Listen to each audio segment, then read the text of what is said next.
भगवान हर चीज खूबसूरत बनाता है, लेकिन इंसान सब कुछ बिगाड़ देता है।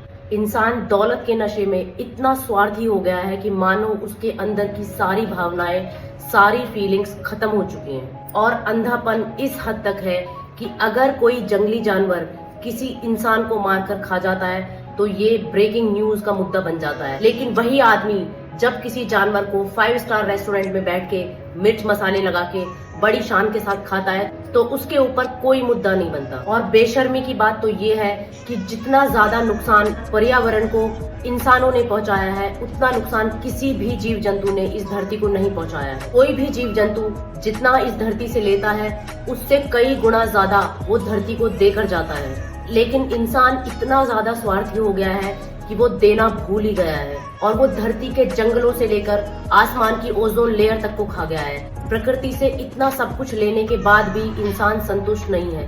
वो आज भी बेचैन है, आज भी वो जंगल पे जंगल काटे चले जा रहा है। उसे इस धरती से और भी बहुत कुछ चाहिए और देने के बारे में तो शायद उसने कभी सोचा ही नहीं है। ऐसा लगता है कि इंसान के अंदर की अंतरात्मा मानो मर चुकी है और जब तक वो इस धरती को नोच नोच कर नहीं खा जाएगा तब तक वो संतुष्ट नहीं बैठेगा।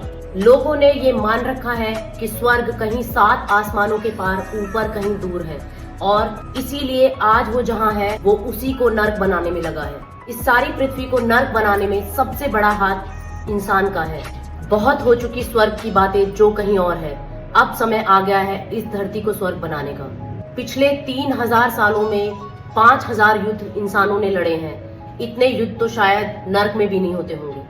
श्री कृष्ण भगवान ने गीता में कहा है कि जब जब धर्म की हानि होती है तब तब मैं आता हूँ। धर्म की स्थापना के लिए मैं आता हूँ और युगों युगों में जन्म लेता हूँ। अब समय आ गया है ये दिखाने का कि अभी भी कितने कृष्ण बाकी हैं इस धरती पे, जो हर उस कंस से युद्ध लड़ने के लिए राजी है, जो इस धरती को नर्क बनाने में लगे हैं। अजीब बात तो ये है कि जितनी ज्यादा मेहनत साइंटिस्ट एटम बम बनाने में और मार्स पे जीवन संभव करने में लगे हैं, अगर उतना पैसा पृथ्वी पे आज तक जो नुकसान लोगों ने पहुंचाया है उसे ठीक कराने में लगाया जाए तो यही पृथ्वी देवराज इंद्र के देवलोक से भी ज्यादा खूबसूरत हो जाए। अब इंसान की बदकिस्मती देखो कि वो इतना खुश और प्राउड फील करता है कि हमारे साइंटिस्ट ने मार्स पर एक छोटा सा पौधा लगा दिया है और शायद चांसेस वहाँ हो सकते हैं कि मार्स पर जीवन संभव हो सके। लेकिन जिस पृथ्वी पे भगवान ने सारी सुख सुविधाएं हमें पहले से ही दे रखी हैं, उसी पृथ्वी को हम नर्क बनाने पर तुले हैं। हमारी देश की गवर्नमेंट और सिस्टम करप्शन में इतना डूब चुका है